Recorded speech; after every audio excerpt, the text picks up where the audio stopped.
Good evening and welcome to Face to Face for the Newsfirst team. I'm Niresh Eliathambi. Now, I am pleased to welcome to our studio once again Dhanusha Pathirana, who is a noted economist. Good evening and welcome back, Dhanusha. Good evening. Thank you for having me, Niresh. Right, Dhanusha, let's talk economics, and that's what you're good at.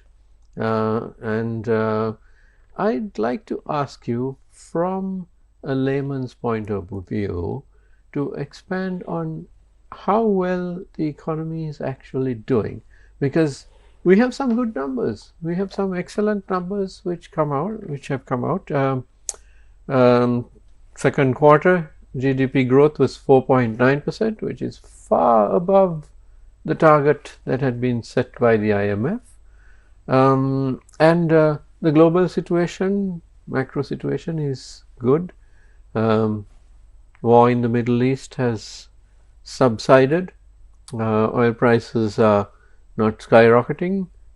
Coal prices are okay. Our tourism is booming. Perhaps not as much as we'd like, but it is booming. We have a multitude of positive factors. But still, that sense of optimism, that buoyance in the stride of our economy is still not quite there. And I'm trying to figure out why is this and how do we get there. So give us an overview of the macro situation.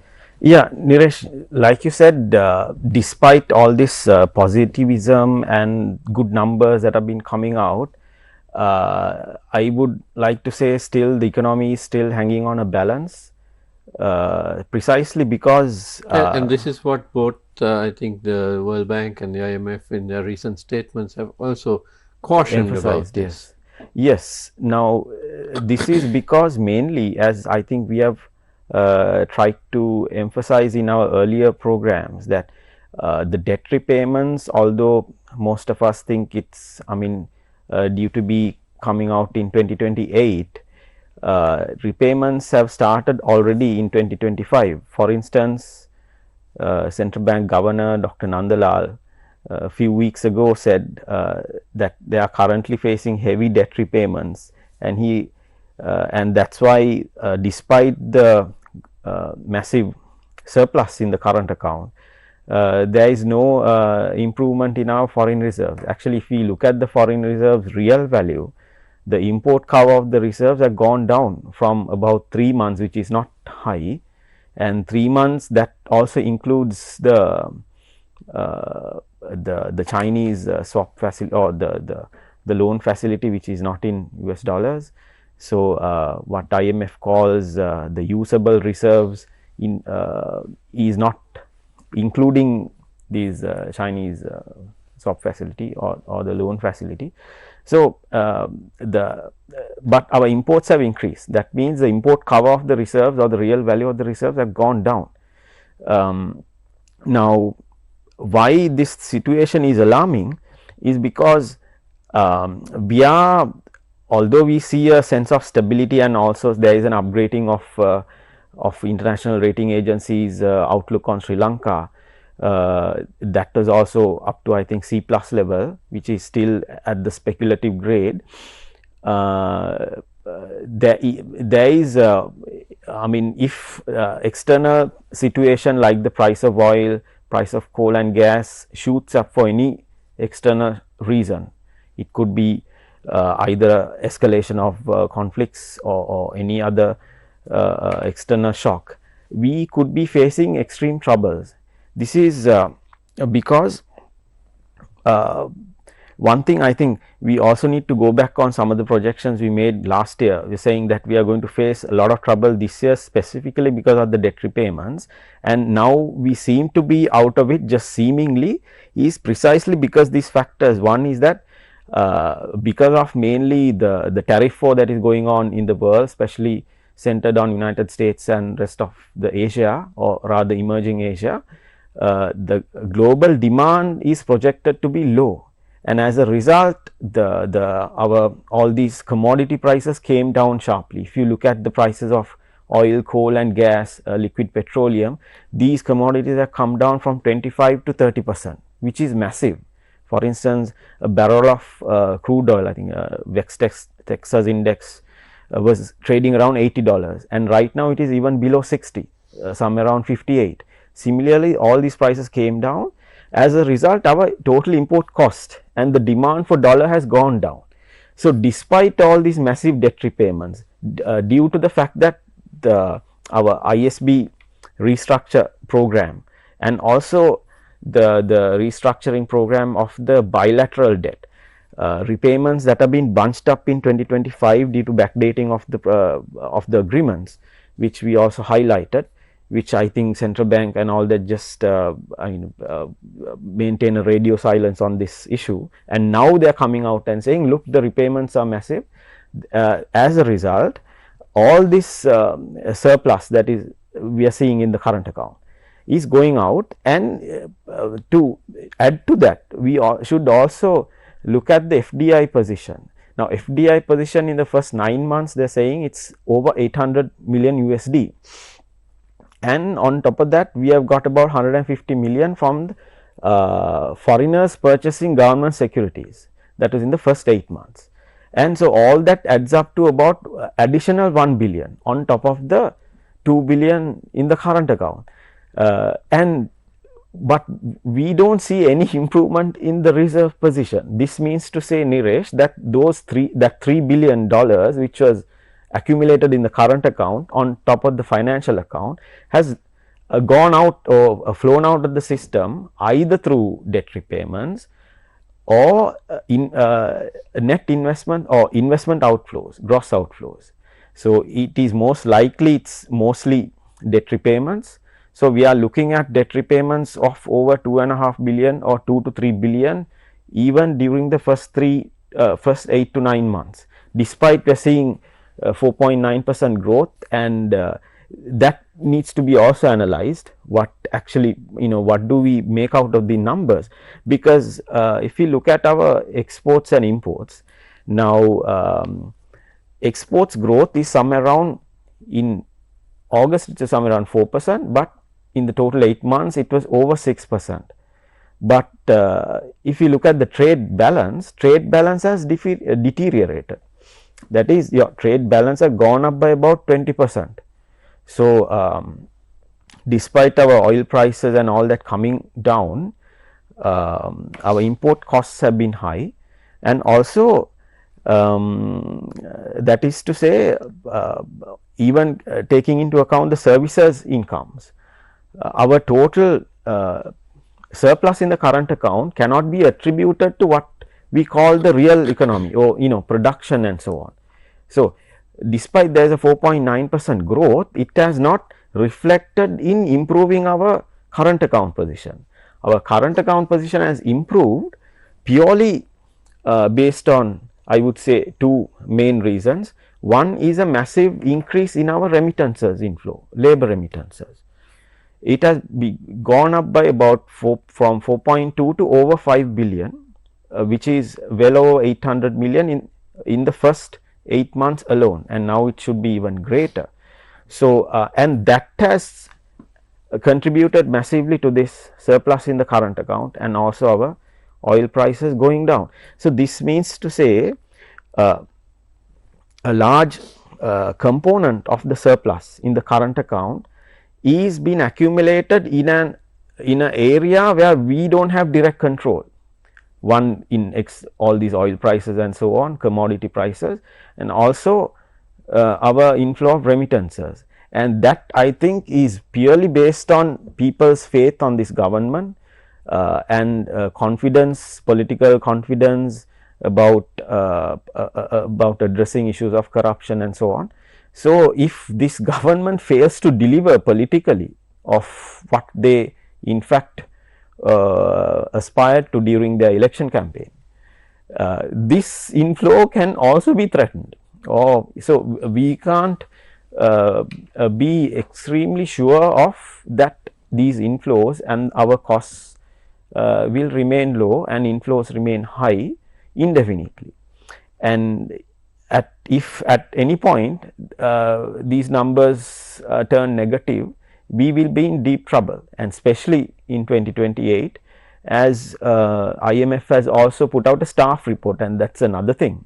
So there is a official IMF position. No. This date, 2028. Yeah. It has been bandied around. Yeah. It's like the sword of Damocles hanging over our heads.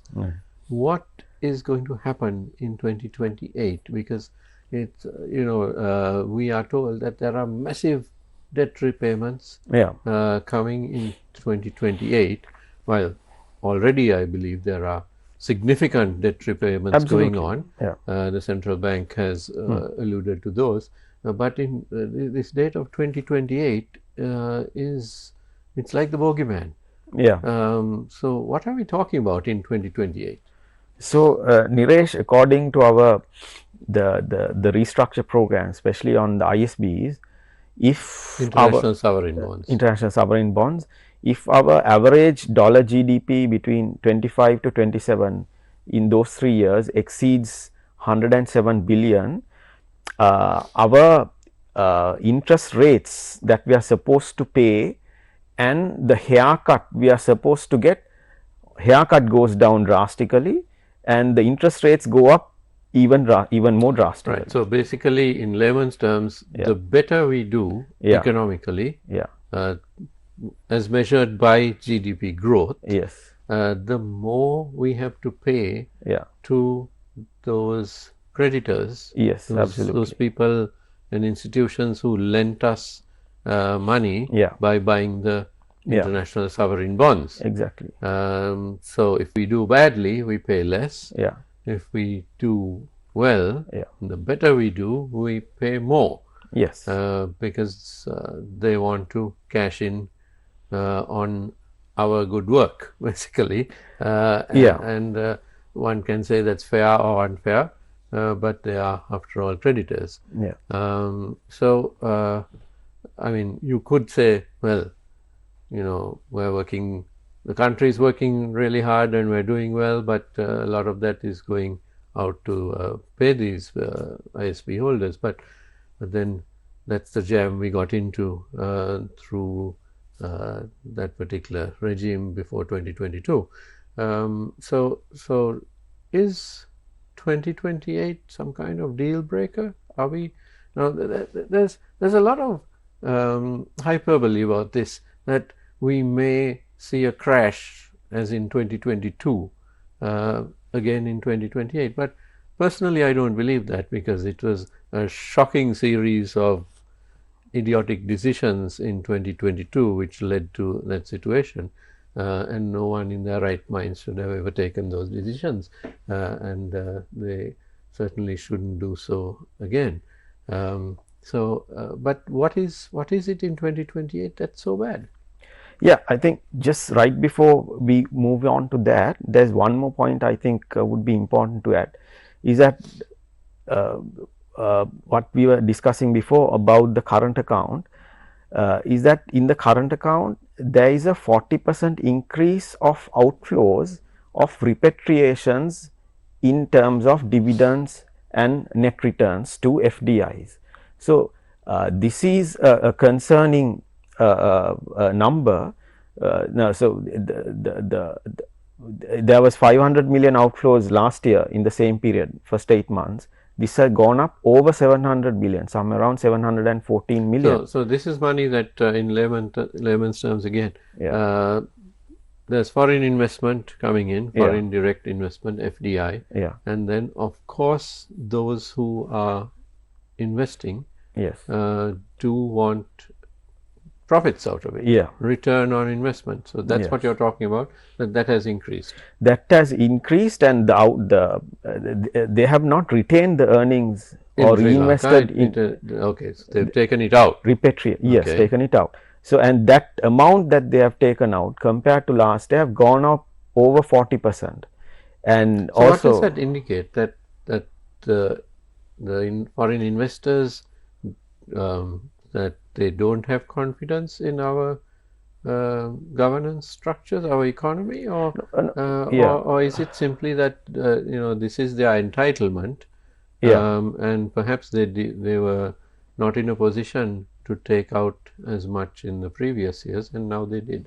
Yeah, it is hard to pinpoint exactly what the reasons are. It could be that there's But it is of concern. it is of concern, so one needs to look at it more closely. I would also say that because of the degree of uncertainty, especially after imposition of these tariffs and so on. Now I'm talking about the numbers for the entire 8 to 9 months or 8 months. So the degree of uncertainty would mean that there is a tendency that investors would want to hold on to their cash rather than putting it out on investments, and especially holding it in their hard currencies or convertible currencies. That could be one reason. But anyway, a point I think would be interesting is that it's the locals or the Sri Lankans that have kept faith, and they have entrusted the government and the future under this government for Sri Lanka, and they have sent their cash probably through official channels and also increase due to more people leaving the country, and they are sending more money.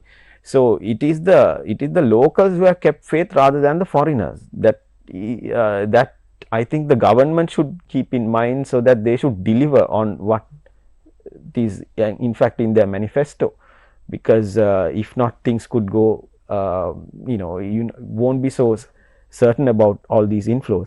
So, and moving on to, so that is also a concerning thing, because if the trend continues, that means there is added pressure on the balance of payments, and we have also seen our currency actually, despite the fact that we have seen a sense of stability, currency have gradually depreciated. Now it's over 303 rupees per US dollar. And if you look at other currencies, how other currencies are doing relative to the US dollar, other currencies are actually appreciated, because people are moving away from the US dollar, because all these things happening in the United States. The jobs reports are bad and all the policies are messed up, so all that. So whereas we are seeing the opposite happening, but in a slow not in a So erratic way. Is it a matter of great concern? It is a matter of concern, Niresh, because your currency needs to have some sort of stability, because we know there are outflows happening officially and unofficially. That is a known fact. So outflows are being encouraged if your currency is bound to depreciate, because people tend to speculate that okay, you are going to lose out if you hold on to this particular currency. So better to keep it in a convertible form, so that you are not losing out on the value. So it is all, and what we need is for the capital to remain within this system. First of all, before deciding what to do with it, the capital should remain in the system. So if it's more likely to move out due to these financial factors of projections and speculations, it is not in our favor. So first we need to get those things in order to actually arrest all these outflows that are happening. So in terms of the debt repayments 2028, there are, I think, few things that needs to be emphasized. One is this, I don't know how they came up with this logic of tagging the GDP growth rate, USD GDP growth rate, to the terms of debt. Now, these terms are not, debt is not fixed.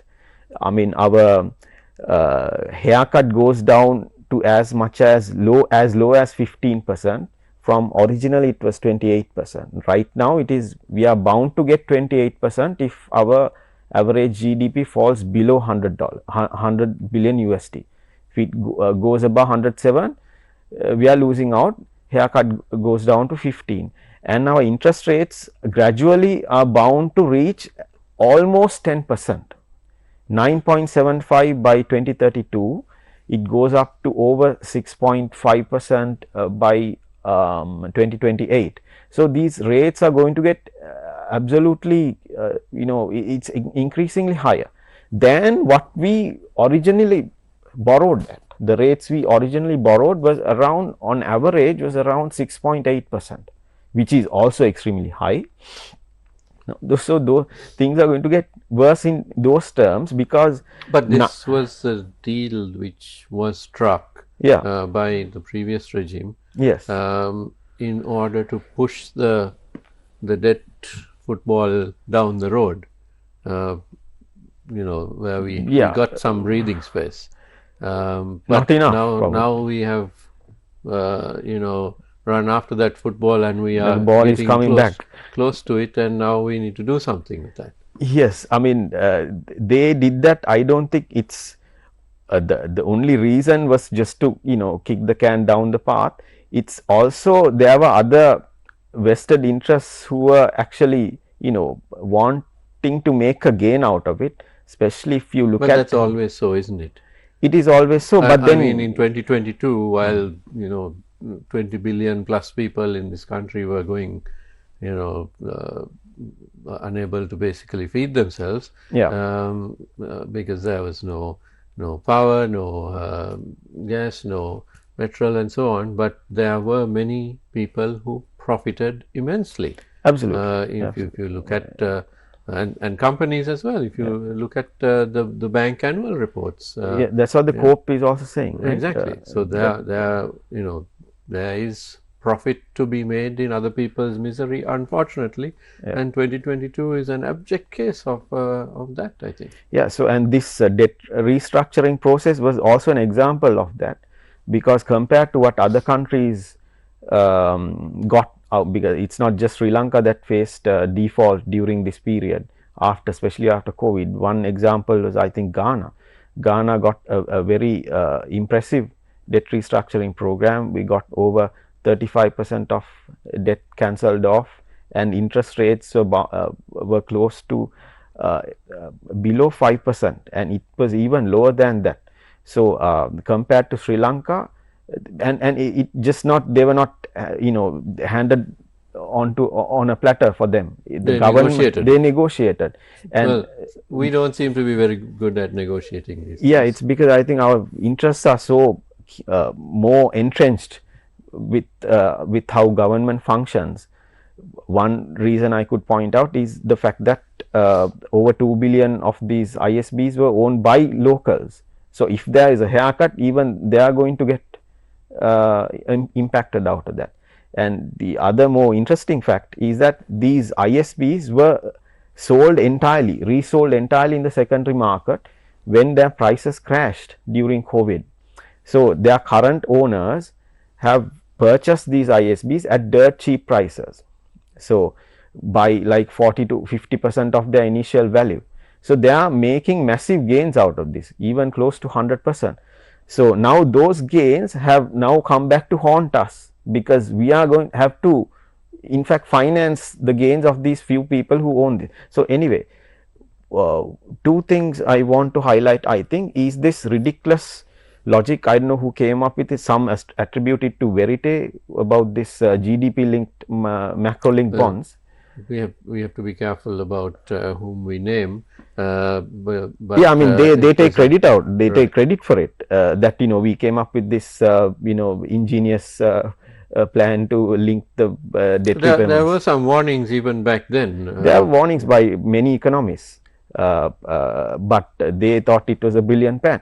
So why this is a very bad idea is because, Niresh, if you even look at the World Bank or IMF debt, how they actually analyze the sustainability of external debt of a country, one major criteria they use is the export income to debt repayments, because you are paying external debt not out of your entire GDP but out of your export revenue.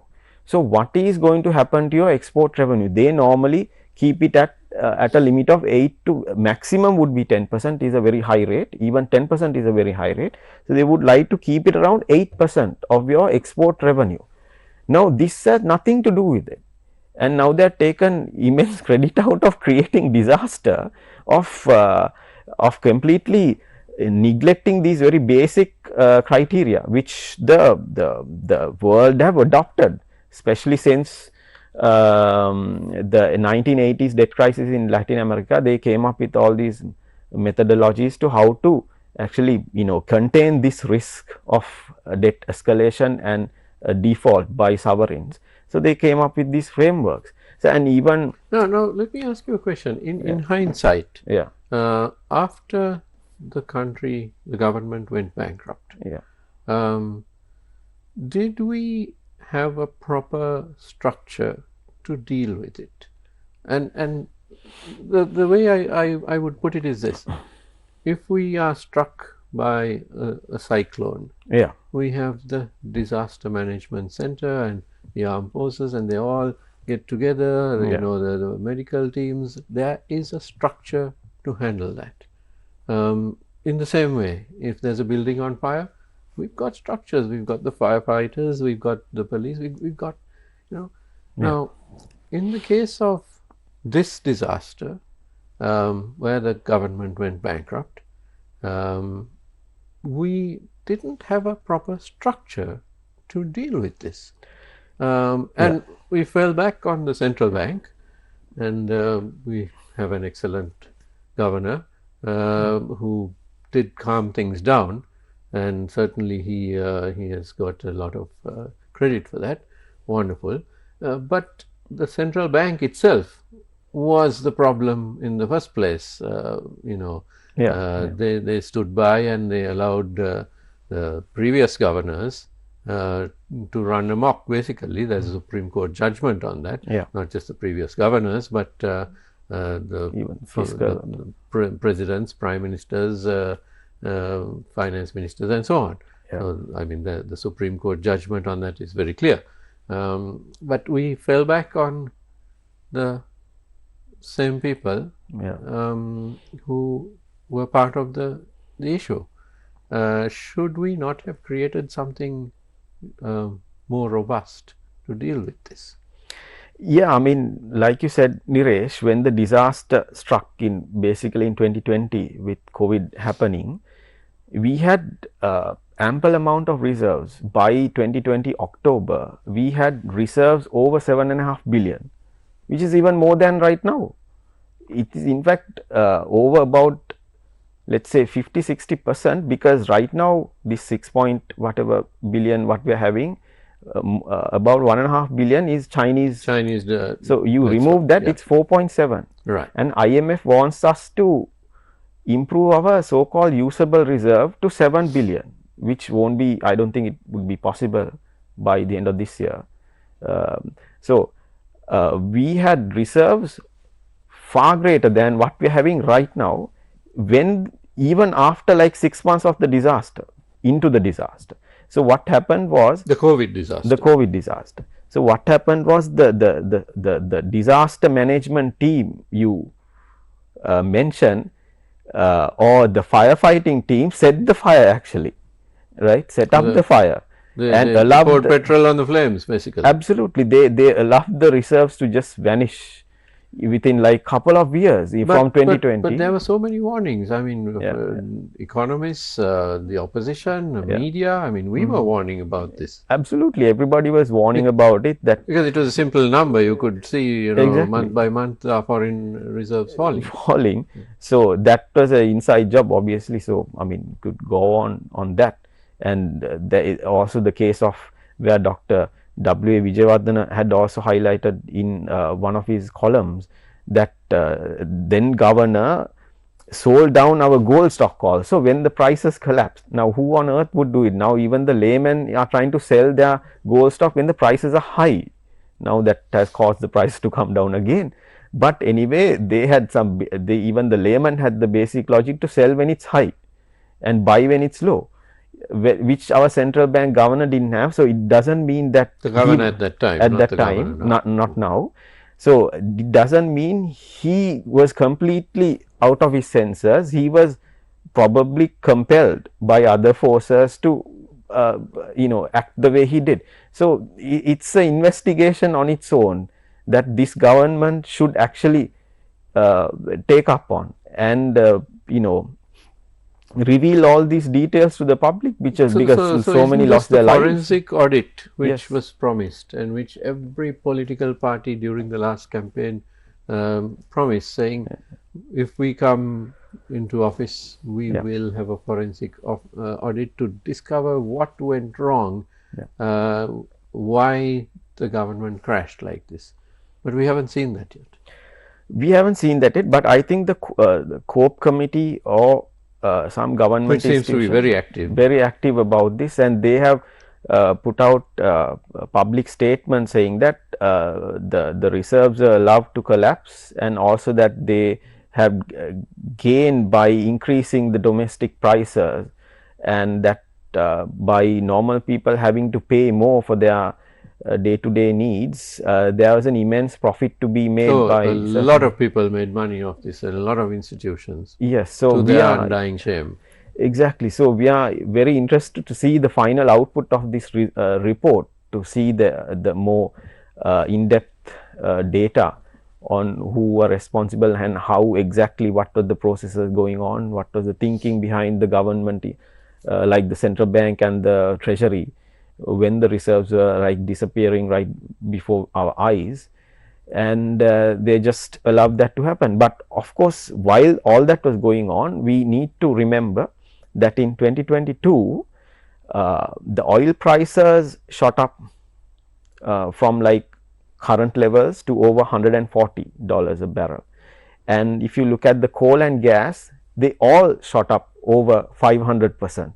And the whole thing coincided, right? The corrupt handling of the monetary and fiscal policies, and also the external position became extremely worse, especially with the onset of, I think, the Ukraine war, with all the embargoes and blockades put on Russian gas and coal and so on, and oil. Commodity prices shot up, and then of course we see massive outbursts of political unrest, and then we saw a regime change, and then of course when prices shoot up like that at very short periods of time, they bound to come down, but gradually. And that was the period where Ranil Wickremesinghe took up the job of presidentship. So, and then everybody tends to attribute this seeming stability to his, whatever the policies that he initiated, but mainly it was because the external position turned favorable, so that all our things that went missing, for instance coal, gas and oil, returned, precisely because their prices came down even below what they were actually, and they are at levels which are below what we are seeing right now, came down sharply because of the crashing of demand. So it became, people don't look into all these things, they attribute the seeming restoring of stability to the political genius of whoever who was governing at that time, but that is not the case.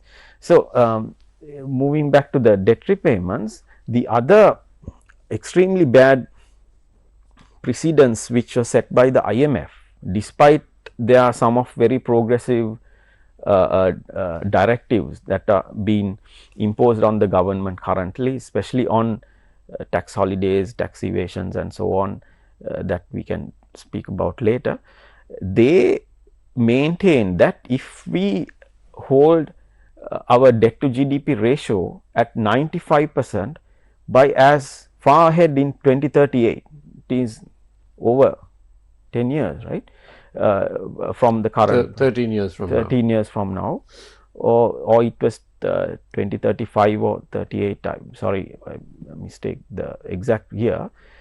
We'll be okay, we'll be in a good footing. So we just had to reach 95% of the GDP, but this figure is so high that even according to their own framework, now if we look at their own framework, they tend to update this. They have this joint website maintained by the IMF and the World Bank, which they have very clearly put out the framework which they use to assess a country's debt sustainability. They are saying that if your debt to GDP ratio, including the future value of your debt repayments, that means to say like all the interest payments added up and converted into present value, and then take that as a ratio of your GDP. If we say that you are good at 70%, that means you are an extremely strongly sustainable in debt. You can basically handle a lot of debt without getting into trouble in layman's terms.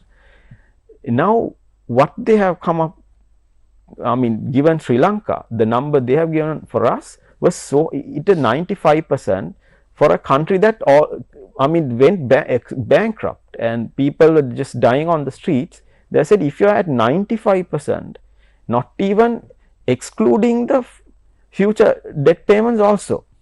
So you think that is too high? That is extremely high, and it worked extremely against of our favor. That is because you go to the debt negotiation table with this specifically with this number in hand. So what the creditors would say is that, look, IMF is saying you will be good if you only reach 95%. So if you want to reach 95%, this amount of haircut will be more than enough.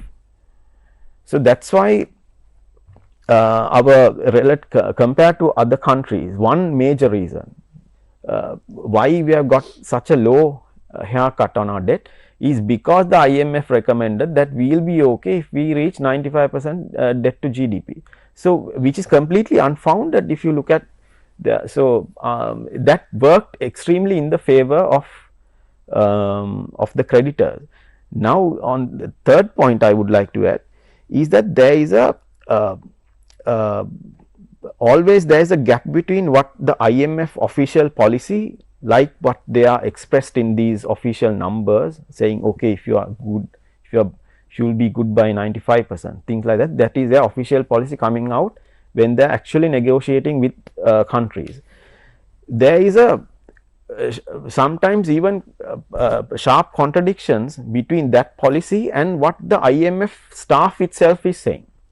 So whenever you look at IMF staff papers, they are extremely resourceful, have very in-depthly researched and give out very useful ideas which people haven't thought of. The thing is, these ideas don't always get translated into IMF actual policy. So for instance, Peter Brewer, who was the head of the team which consulted with the Sri Lankan, the EFF program was consulted under his leadership with Sri Lankan government. They have put out a staff report recently saying that by 2028 our repayments are going to get so high that if we maintain this amount of exports, now in their report they are referring to exports growth as a criteria of our payments capacity. Very simple. But in this negotiations and DSAs, they have, and even our own so-called think tanks have used an indicator that is not entirely linked. What this boils down to for me, Dhanusha, is this. Now last year and the year before, after the bankruptcy, a lot of people were talking about the situation. We were all learning.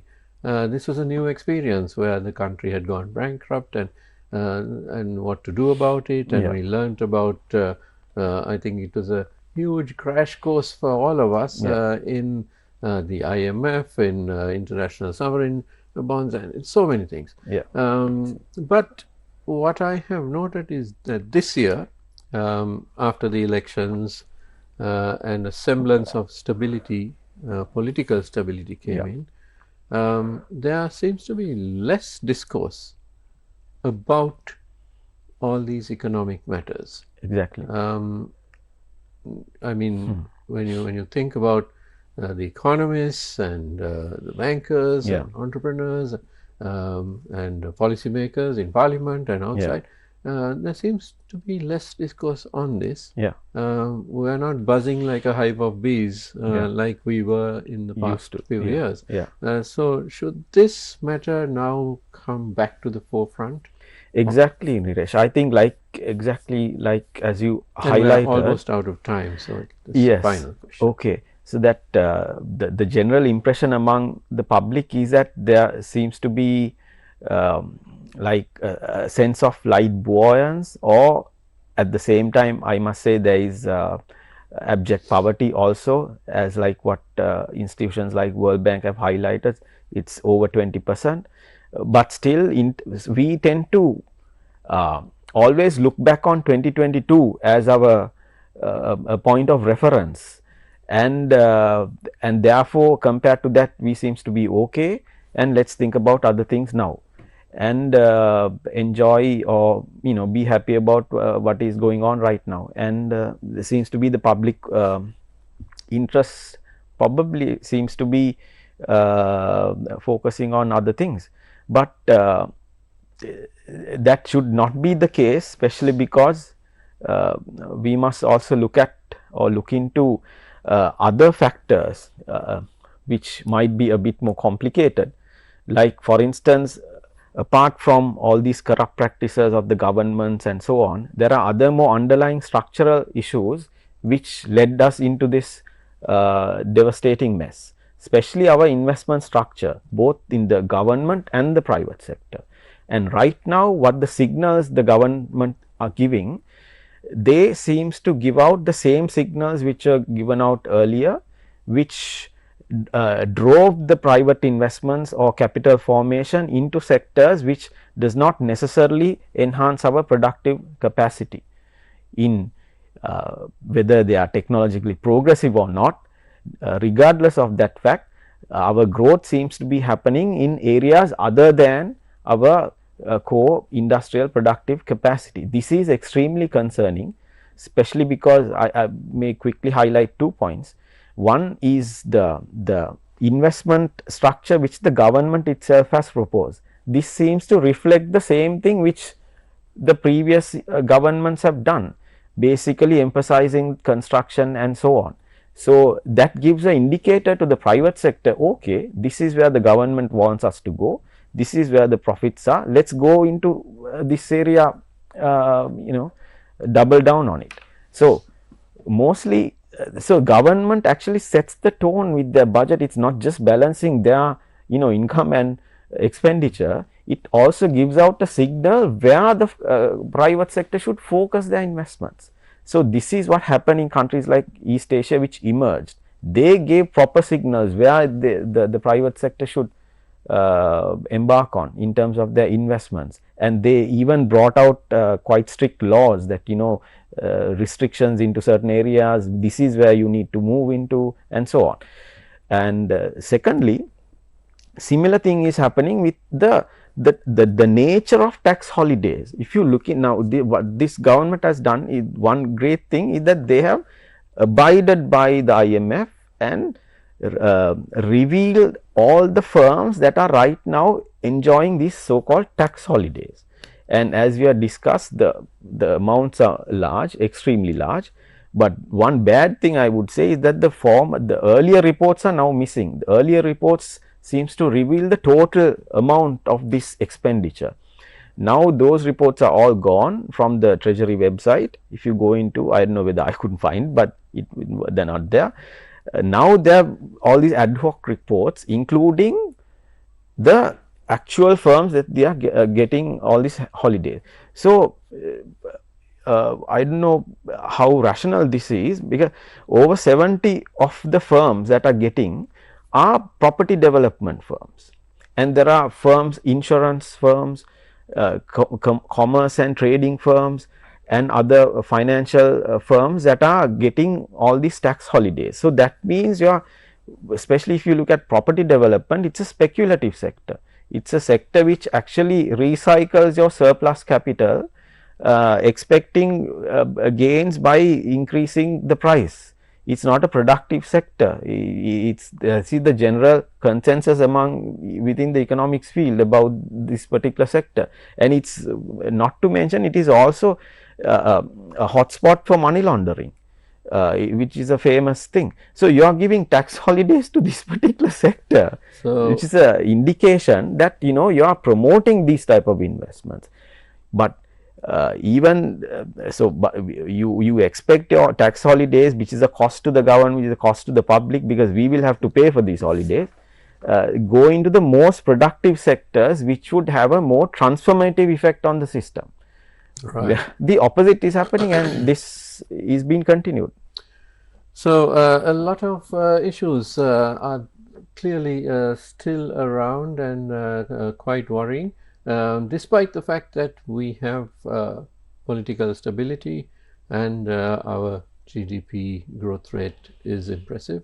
There are a lot of questions, and constant vigilance is required if we are to succeed in 2026, 27, 28 and beyond. My thanks to Dhanusha Pathirana, our noted economist, and thank you very much for coming in this evening, Dhanusha. Thank you so much. Right, and thank you to you at home for watching. Don't go away because the news is coming up next. Have a great evening.